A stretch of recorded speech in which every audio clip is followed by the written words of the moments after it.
Assalamualaikum warahmatullahi wabarakatuh. Selamat datang kembali ya di Sistem Tenaga Elektrik pada mata kuliah kita EL3207. Kita masih di topik yang sama, yaitu di Electric Power Transmission. Di learning overview kita ada pemodelan saluran transmisi pendek, menengah, dan panjang. Di video sebelumnya kita sudah membahas kedua materi ini ya, saluran transmisi pendek. Nah, untuk video kali ini kita akan masuk ke pembahasan selanjutnya, yaitu di saluran transmisi menengah. Oke, sekarang kita masuk ke saluran transmisi menengah. Pada saluran transmisi menengah ini itu panjangnya dari 50 sampai 250 km ya. Ya, ini sekitar 50 mil lebih. 50 mil sampai 80 mil kalau nggak salah. 80 mil. Nah, di sini nilai kapasitansi saluran itu mulai diperhitungkan. Lihat ya, kapasitansinya mulai diperhitungkan, dan pemodelannya itu nanti ada dua yang bisa kita gunakan, yaitu dengan T dan P. Untuk model T itu seperti gambar yang ada di depan kalian ya, dimana impedansinya kita bagi menjadi dua, sama rata di kiri dan di kanan. Di kiri ini ada Z/2 dan di kanan ada Z/2, sehingga untuk menghitung VS nya itu kita bisa menghitung dari besarnya VR ditambah losses yang ada di sini, yaitu IR Z/2, dan ada losses yang ada di sini IS Z/2. Kemudian untuk menghitung IS-nya,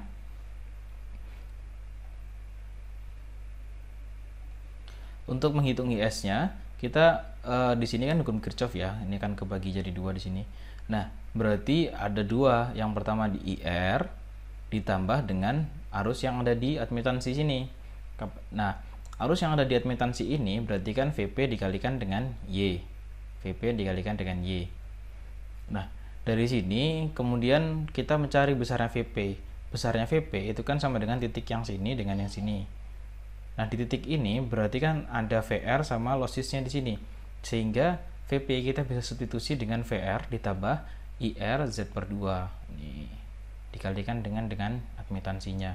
Sehingga IS bisa disederhanakan menjadi seperti ini. Nah, kalau kita punya IS ini dengan persamaan ini bisa kita substitusi menggantikan yang ada di sini. Ya kan? IS-nya kita substitusi sehingga nanti akan didapat besarnya VS adalah seperti ini.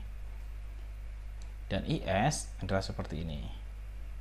Nah, setelah kita punya VS dan IS seperti ini, maka kita bisa membuat matrik admitansinya, matrik ABCD-nya, ya kan ya. Di sini VR adalah A, di sini adalah B, di sini adalah C, dan di sini adalah D. Sehingga kita dapat tulis untuk matrik ABCD-nya.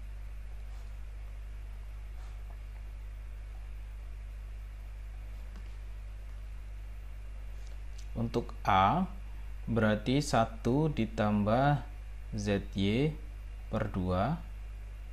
Kemudian yang B itu adalah Z plus Z² Y/4. Terus yang C itu Y. Yang D 1 plus ZY/2.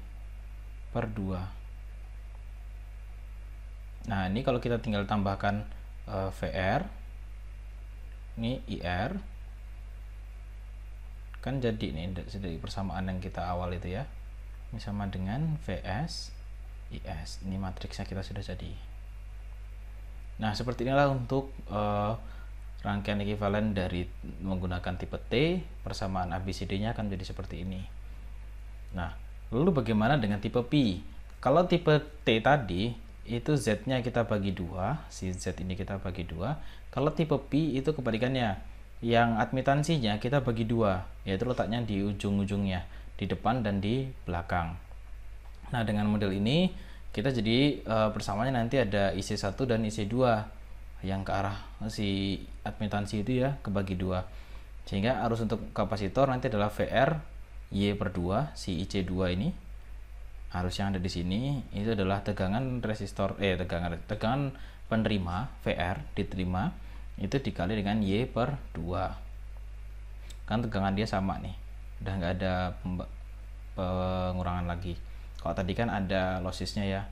Nah, kemudian untuk arus yang melalui impedansi seri adalah, nah, arus yang melewati di sini atau melewati si Z ini itu kan besarnya sama dengan IR ditambah dengan IC2. Nah, IC2 tadi besarnya ini. Sehingga nanti kita bisa membuat persamaannya menjadi seperti ini. VS sama dengan ZI seri ditambah dengan VR dan didapatkan ZY plus 1 plus dikalikan VR sama ditambah Z dikalikan dengan IR. Dan arus IS itu IC1 ditambah arus serinya. Ya kan? Nih, kita kembalikan lagi. IS itu kan berarti kan yang keluar nih IC1 ditambah dengan I seri. Nah, besarnya IC1 kita tulis tetap di IC1 dan I seri itu kan IC2 ditambah dengan IR. IC2 tadi kita punya persamaannya, IR kita punya persamaannya. Sehingga kita dapatkan IS menjadi seperti ini. Ini untuk VS-nya.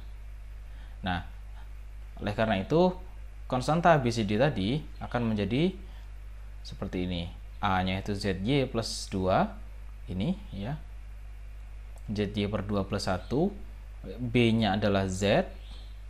Terus C-nya adalah ini dan D adalah ini.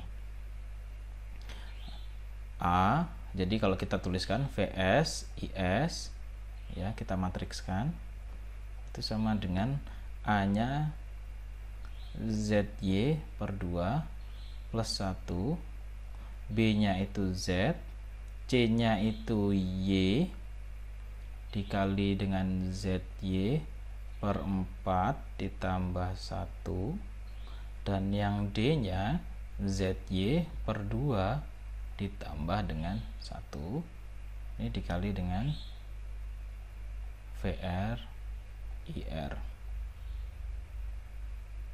Nah, inilah matriks yang kita miliki nantinya. Ini bersama konstanta ABCD-nya. Itu yang terjadi ketika transmisi menengah. Untuk voltage regulation-nya sama dengan pada pendek ya, yaitu VR no load dikurangi VR full load dibagi dengan VR full load dikali 100%. Nah, ketika VR full load ya, full load berarti kalau kita lihat gambar di sini, mana tadi?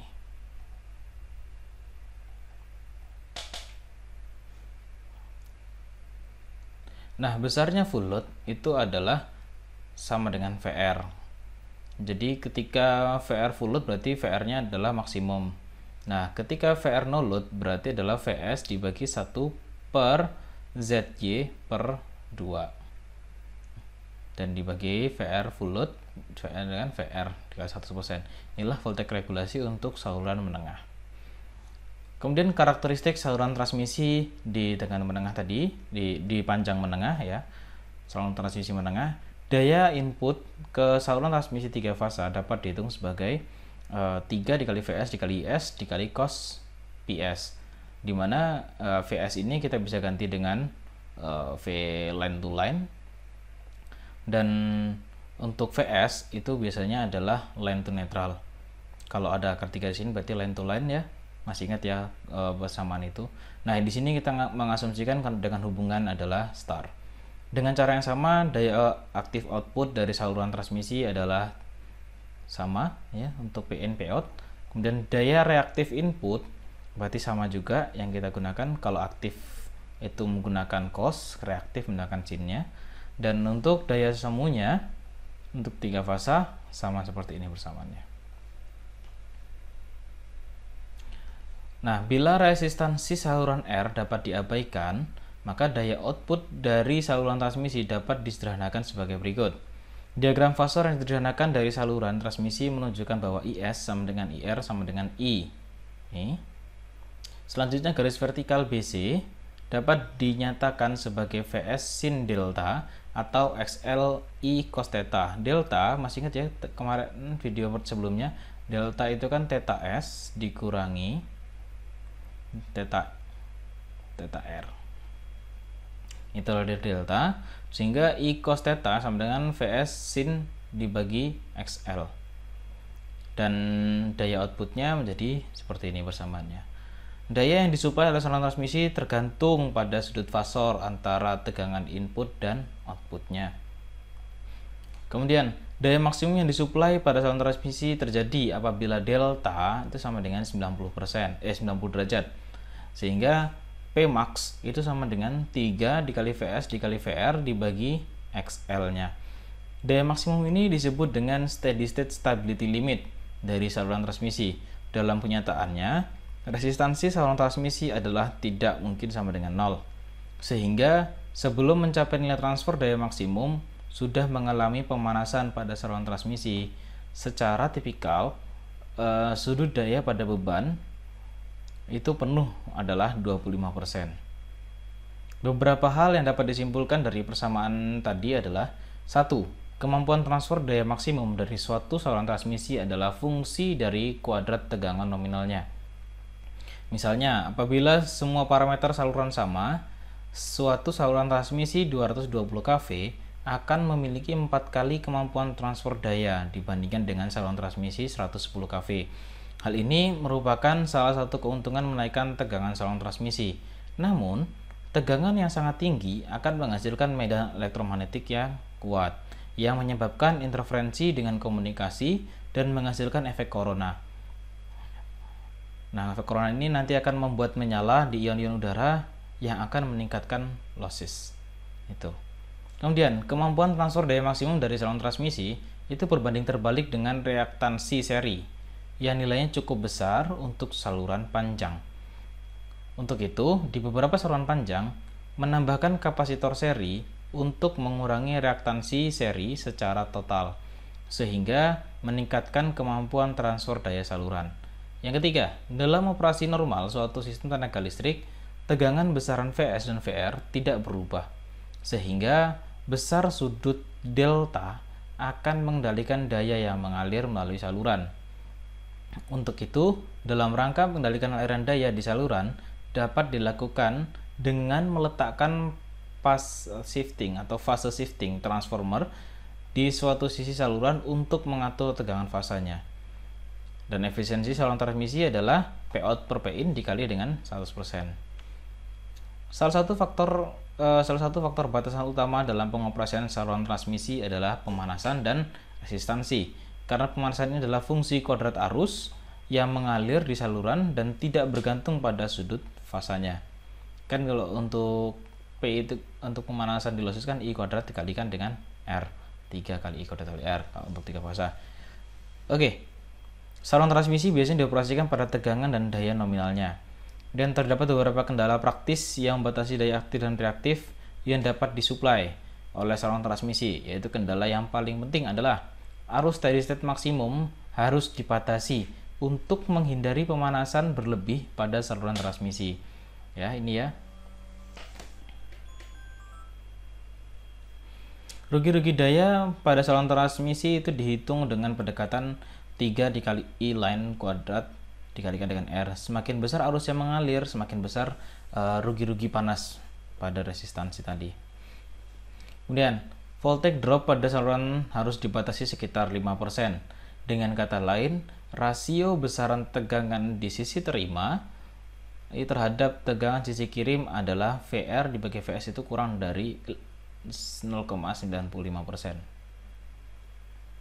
Batasnya ini untuk menghindari terjadinya variasi tegangan yang berlebihan.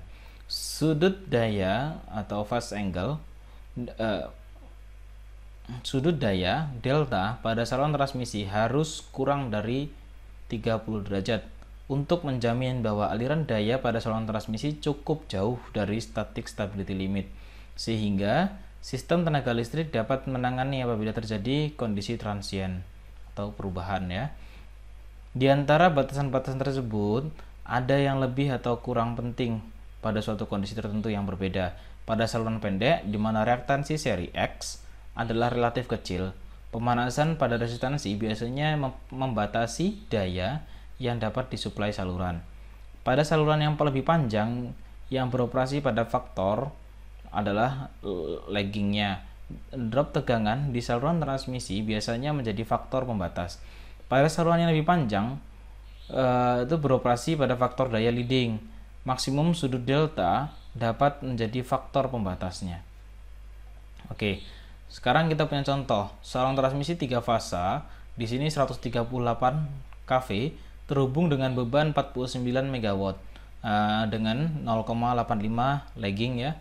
Panjang transmisi adalah 52 mil atau kalau kita konversi sebesar 83,6859 km dengan impedansi 95 dengan sudut 78 derajat dan admitansinya 0,001 sudut 90 derajat. Menggunakan representasi rangkaian nominal T, hitung konstanta ABCD, VS, kemudian ini masalah, ini harusnya IS ya, kemudian cos PDS dan efisiensi transmisi. Nah, di sini kita diminta untuk menghitung konstanta ABCD dan lain sebagainya tadi ya. Pertama kita modelkan dulu saluran transmisi kita. Di sini menggunakan representasi T. Berarti di sini adalah Z1, di sini adalah Z2, dan di sini adalah admitansinya. Nah, representasinya akan jadi seperti ini ya. Di sini adalah Z per 2 dan di sini adalah Z per 2. Di sini adalah Y.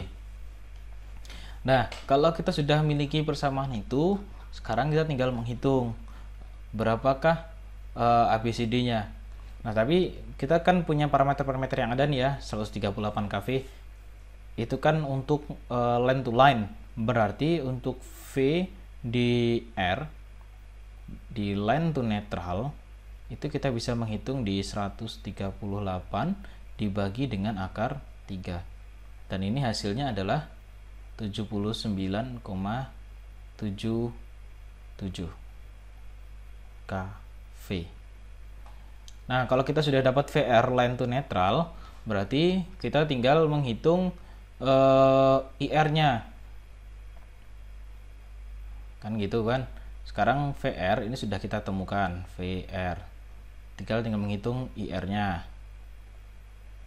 IR itu kita hitung dari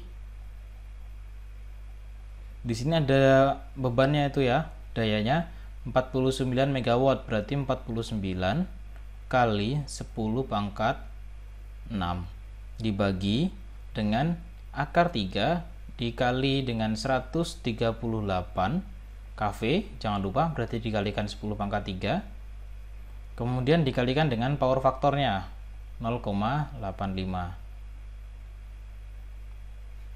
Nah, sehingga hasilnya adalah 241,17 ampere. Nah, di sini kan kita angkanya seperti ini ya. Kalau ingin mencari dengan sampai sudutnya, itu berarti perlu dikalikan dengan cos theta plus J sin theta-nya. Nah, cos theta J sin theta tadi hasilnya sehingga nanti sudutnya menghasilkan 241,17 dengan sudut minus 31,8 derajat ampere. Nah, inilah besar IR-nya. Kemudian untuk mencari konstanta ABCD untuk T, itu kita bisa melihat di sini lagi. T.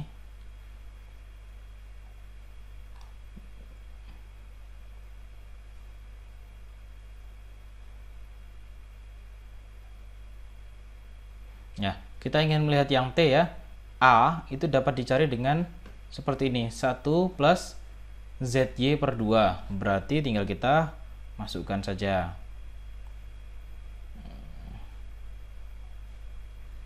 A itu kan 1 plus ZY per 2. Maka besarnya A tinggal dimasukkan 1 ditambah Z-nya tadi berapa? 95 sudut 78 ya. 95 sudut 78 tambah dikalikan dengan Y-nya. Y-nya tadi 0,01 sudut 90. Terus kemudian dibagi 2. Nah, ini hasilnya adalah 0,953 sudut 0,6. Kemudian B tadi besarnya adalah Z ditambah YZ kuadrat per 4. Udah, tinggal dihitung. Itu angkanya berapa? Hasilnya adalah 92,79 dengan sudut 78,3 derajat. Satuannya ohm. Kemudian C nya itu kan tadi sama dengan Y nya sama dengan 0,001 sudut 90 derajat. Satuannya Siemens. Kemudian D, yang D itu tadi 1 ditambah YZ per 2. Nah, ini sama dengan yang A ya, berarti 0,953, sudutnya 0,6. Nah, kalau kita sudah punya itu semua, berarti kita tinggal menerapkan ABCD ini kepada matriksnya. Kan ada VS, IS. Nah, ini sama dengan, kita masukkan A-nya 0,953, sudut 0,6, B-nya 92,79, sudut 78,3, C-nya 0,001 sudut 90, yang D-nya 0,953 sudut 0,6. Nah, kemudian VR sama IR-nya, tadi kan kita sudah hitung ya. VR-nya kita cek, VR-nya ini 79,77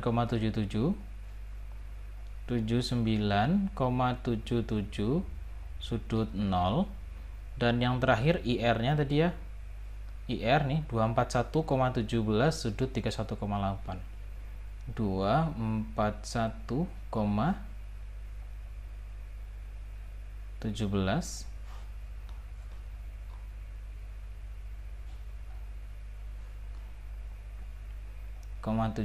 sudut 31,8. Oke, kita sudah ada matriksnya. Nah, dari matriks ini berarti kita bisa menghitung ya, kalau VS sama dengan ini kalikan ini ditambah ini dikali ini, kan gitu kan ya.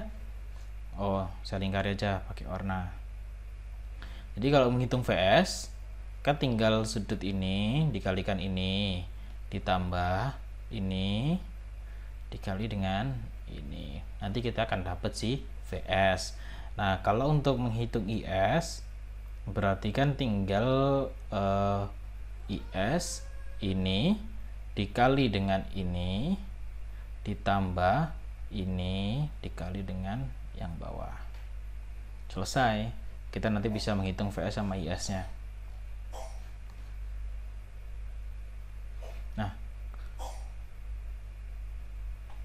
Nah, besarnya VS kalau kalian hitung ya, nanti adalah di sini 91,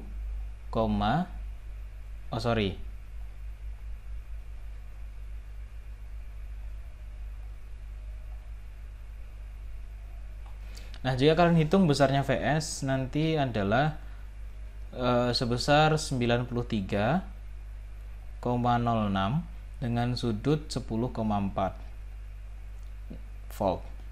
Dan IS-nya itu besarnya adalah, kalau kalian hitung ya, 200,88 dengan sudut min 11,3 ampere. Nah, ini masih line to netral. Jadi kalau mau dibuat line to line, kalian tinggal ingat persamaannya ya, line to netral sama line to line harus diapakan, nanti bisa dihitung. Ini masih line to netral. Nah, untuk IS kita sudah punya, VS sudah punya, sehingga kita bisa menghitung nanti si theta tadi.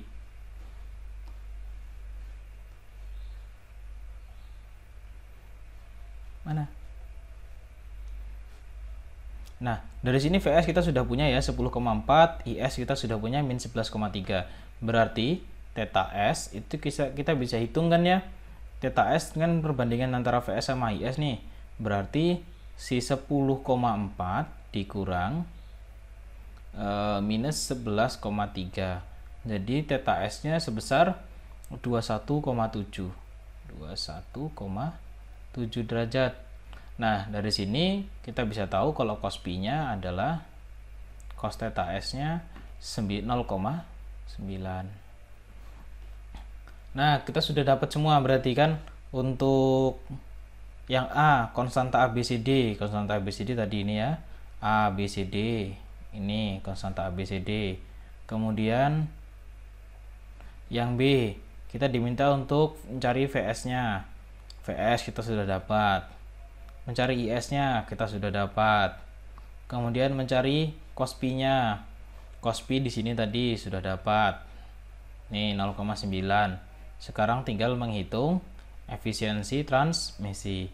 Efisiensi transmisi berarti P out dibagi P in. Kita tinggal hitung. Efisiensi sama dengan P out dibagi P in dikali 100%. Nah, P out nya itu kan dari akar 3, kemudian VRIR cos theta R dibagi akar 3 VSIS cos theta S, kan gitu ya, dikali 100%. Nah, dari situ kalau kalian hitung angkanya nanti bisa didapatkan efisiensinya sebesar 94,27%. Ini efisiensi transmisi kita. Jadi ini untuk konsepnya yang T ya. Di sini rangkaian T. Nah, sebagai tugas silahkan kalian hitung dengan konfigurasi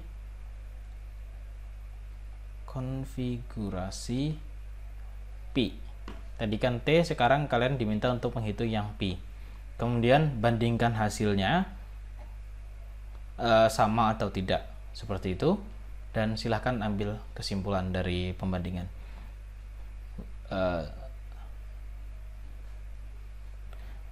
Oke, jadi tugas nanti akan dikumpulkan paling lambat minggu depan. Silahkan dikerjakan dengan baik. Sekian untuk transmisi menengah. Saya cukupkan. Wassalamualaikum warahmatullahi wabarakatuh.